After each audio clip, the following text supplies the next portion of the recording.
So here's a question that feels a little dangerous to ask, but I think we have to. Why do societies, why do they sometimes seem to vote against their own freedom? It's the paradox of our time, Yeah, isn't it? it really is. I mean, you look at history, you look at the present, and you see this recurring pattern Mhm. where, especially in moments of crisis, there's this like collective magnetic pull toward iron-fisted leaders. Right. The people who promise order above all else. Exactly.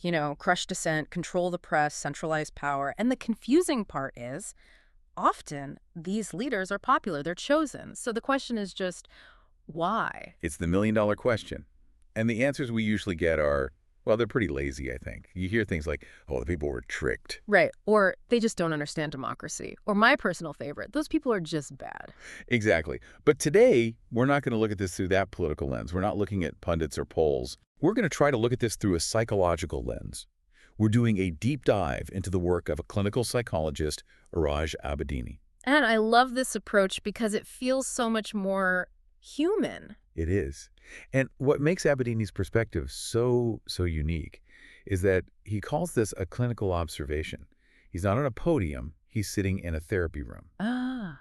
And he argues that the patterns of dictatorship we see on this grand national level, these mushrooms that pop up, they actually have their roots way underground in our private lives. His core premise is what really grabbed me. He says that democracy isn't just a political structure. It's not a ballot box or a parliament building. No. He argues democracy is an emotional skill. Exactly. And the flip side of that is that authoritarianism is it's an emotional coping mechanism. Yeah. The central thesis we're going to unpack today is that the psychology of the dictator lover, if you want to call it that, it isn't about being a villain. Right. It's often a byproduct of anxiety, exhaustion, and just the way our nervous systems get wired from day one. So we have a roadmap. We're going to trace the roots of this mindset, starting in the living room, the family, Right. then move to the classroom, education.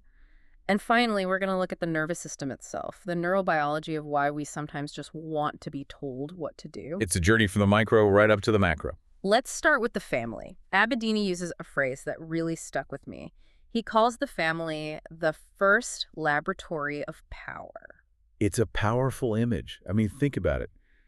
Before a child has any concept of a president or a king, they know their parents. That's their first government. It is. And Abedini describes this very specific family structure that he calls a vertical world. A vertical world. Okay, so what does that actually look like, at the dinner table? In a vertical family, there are really only two roles available: the commander and the obeyer. That's it. Wow. Power comes from above. Truth comes from above. Value comes from above. The parents are the source of all reality, and the child's job is simply to align with it. So it's a one-way street. There's what? No feedback loop. Completely one way. And the tragedy here, according to the source material, is what's missing. Okay. The missing skill is dialogue. In this structure, a child never, ever experiences the safety of disagreement. They never learn that you can say no and still be loved. That's a heavy concept. The idea that if I disagree, I'm in danger. Precisely. The child learns that to survive, they have two options. They can either grow up to become the power, become the commander themselves, or they can hide in the shadow of the power. They learn to merge with the authority figure for safety. It's almost a survival instinct, Yeah. If I am one with the commander, then I'm safe. And Abedini connects this directly to self-esteem, Right. which makes total sense. Yeah. If my opinion doesn't matter, then do I matter? He does. He argues that in these families, a child's worth becomes conditional. You're only good when you're obedient. Right. So if your entire self-worth depends on pleasing the person above you, you don't develop an internal compass. You develop a radar. that part. Yeah, a radar for external approval. You're constantly scanning the room, scanning the authority figure. Are they happy with me? Am I safe?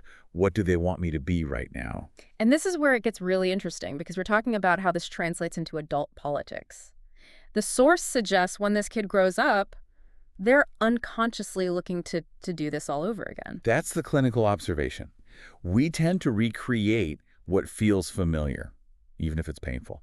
So an adult raised in that vertical home will seek out social structures where they can either control, right, to compensate for that childhood humiliation, or they'll seek to obey, because obedience feels predictable. It feels safe. As democracy. Well, democracy is messy. Democracy is terrifying to this mindset. Democracy is gray. It's full of arguments and compromise and uncertainty. Yeah. And if your mind was raised in black and white, commander and obeyer, the gray zone of democracy just feels like chaos. It feels profoundly unsafe.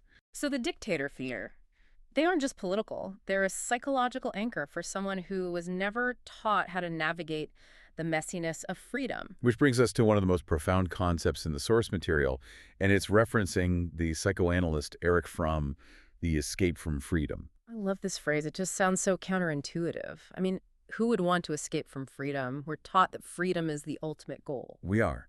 But here's the hard truth. Freedom is heavy. Freedom requires responsibility. Oh. If you're free, you have to make choices, and if you make the wrong choice, well, the blame is on you. And that generates a ton of anxiety. It's like decision fatigue on a massive scale. It is. It's metabolic. Freedom burns energy. And Abedini argues that for many people, obedience acts as a kind of sedative. A sedative, like a drug. The source explicitly compares it to an anti-anxiety drug. Mm-hmm.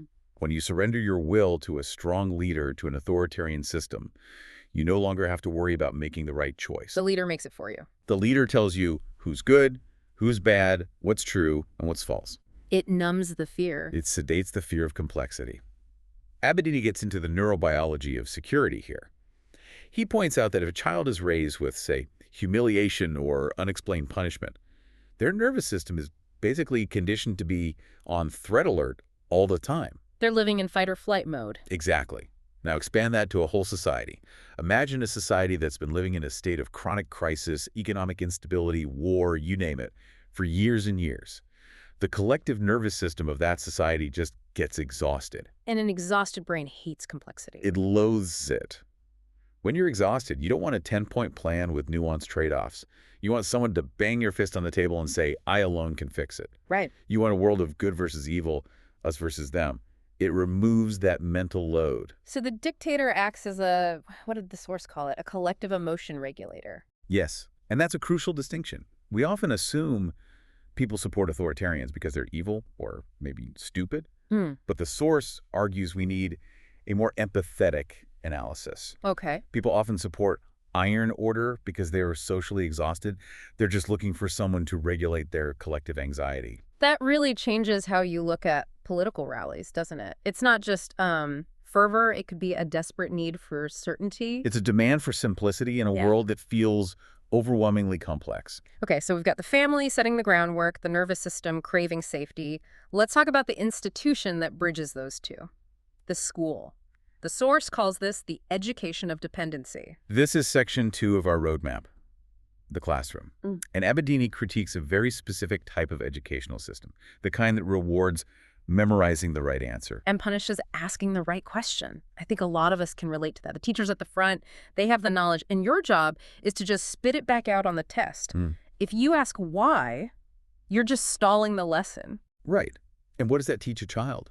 It teaches them that truth is something outside of you, held by an authority figure. It doesn't teach you how to generate truth or how to, pressure test ideas. The source uses an analogy that critical thinking is like a muscle. Use it or lose it. If you spend 12 years in a system where asking why is treated as insolence or disruption, that muscle atrophies. You don't just fail to learn critical thinking. You learn that independent thought is socially dangerous. So you end up producing followers. You produce what Abedini calls horizontal citizens, who are ironically incapable of horizontal relationships, relationships between equals.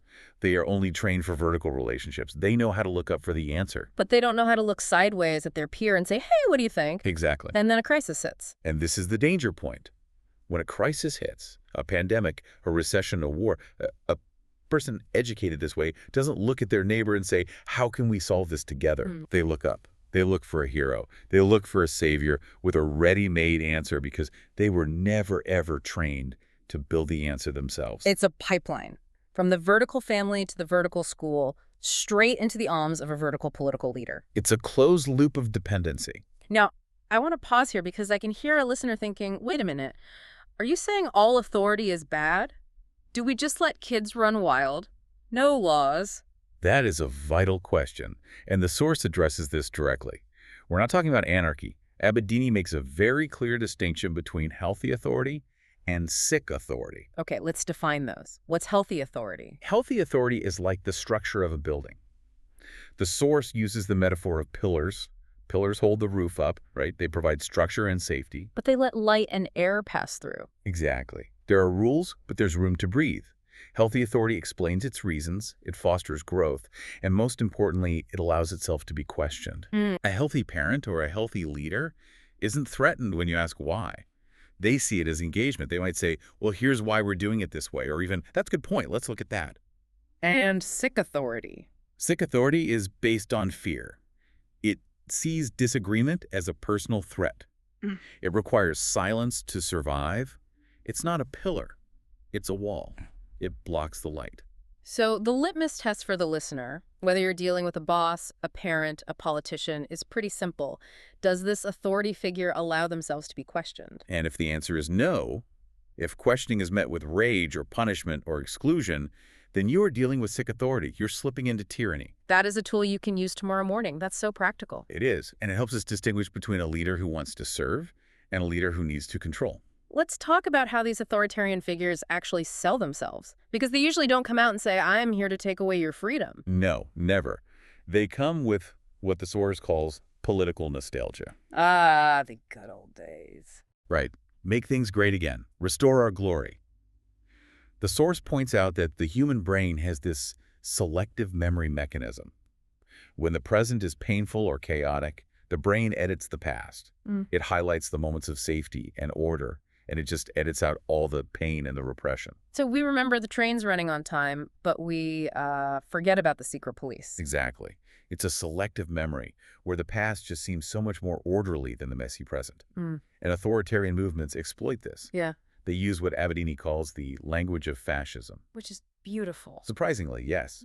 Fascism rarely arrives using ugly words. It arrives with words like order, unity, glory, stability, purification. These are attractive concepts. They are. They sound great on a poster. Unity sounds fantastic until you realize it means everyone must think exactly the same. They create a beautiful facade to hide the fact that they're just removing complexity. They're offering a flattened, simplified world. And the source also mentioned that this isn't just a trap for, the uneducated masses. Yeah. Elites fall for this too. That's a critical point. We often think of authoritarianism as this populist movement, but elites are often the first to rationalize it. They're attracted to the efficiency of it. Democracy is slow. Agonizingly slow. But a dictatorship is fast. If one person decides, it happens today. And elites who value speed and efficiency often convince themselves that a little bit of iron fist is necessary to get things done. But they ignore the long-term cost. Which is the total loss of creativity, the loss of correction mechanisms, because if you can't question the leader, you can't correct their mistakes. And eventually, the mistakes pile up until the whole system collapses. Precisely. So we've painted a pretty stark picture here. We have families that train us for submission, schools that discourage thinking, brains wired to seek safety in strong men. It feels like a cycle that's impossible to break. But the source material is essentially a guide on how to break it. It is. And the solution is, well, it's challenging because it's not a quick fix. So how do we break the cycle? Well, the source material would say this. You cannot solve a psychological problem with a purely political solution. Meaning, you can't just vote the dictator out. You can. And sometimes you absolutely must. But if you change the government without changing the psychological structure of the society, you're just changing the clothes of the dictator. Wow. If that emotional need for a savior remains, if that anxiety and exhaustion are still there, the society will just generate a new authoritarian to replace the old one. That is sobering. So where does the real work happen? It happens in everyday democracy. Democracy as a practice, not just as a system. Give me some examples. What does that actually look like? Well, it starts back in that first laboratory, the family. It means allowing a child to say no without being rejected. It means teaching a child that conflict doesn't mean danger. That's hard for parents. I mean, it's so much easier to just say, because I said so. It is easier. But because I said so prepares a child for dictatorship. Explaining your reasoning and hearing their objection prepares them for citizenship. It builds that neurobiology of security where a child feels safe even when there's disagreement. And in schools? It means rewarding the question, not just the answer. It means creating classrooms where the goal is to think, not just to repeat. And in our own lives, our relationships, at work. It's about transforming our relationships from vertical to horizontal. Can we interact with people as equals? Can we listen to a view we hate without feeling an existential threat? The source talks about tolerance for ambiguity. That is the key skill. The ability to sit with the discomfort of not knowing the answer or the discomfort of disagreement without feeling unsafe. If we can build that tolerance, we don't need the drug of iron order. So democracy isn't just about what happens in the capital city. It's about what happens at the dinner table, in the classroom, and frankly, inside our own heads. That's the core message. A democratic government cannot survive on top of an authoritarian foundation of families and schools. It'll eventually just collapse or transform. We've covered a lot of ground today. We've gone from the therapy room to the voting booth and back again. If we boil this all down, what is the one thing we need to take away from Abedini's work? I think the summary is this. A democratic society is one that has learned to live with the anxiety of freedom. The anxiety of freedom. Freedom is anxious work. It requires effort. The alternative authoritarianism is the sedation of that anxiety with the certainty of command. And we have to choose. Do we want the difficult work of being free or the comfortable sleep of being ruled? That is a powerful place to land. It really shifts the responsibility from them, the politicians, back to us. It does. It empowers us. It means every single interaction is a chance to practice democracy. So here's the thought we want to leave you with today. We want you to look at your own life, your home, your office, your relationships. And ask yourself this. Where are you relying on vertical power? Because it's easier than the messy work of horizontal dialogue. Where are you shutting down questions because you're just too exhausted to answer them? Because that's where the work begins. Thanks for listening to this deep dive. It's been a heavy one, but an important one. Absolutely. See you next time.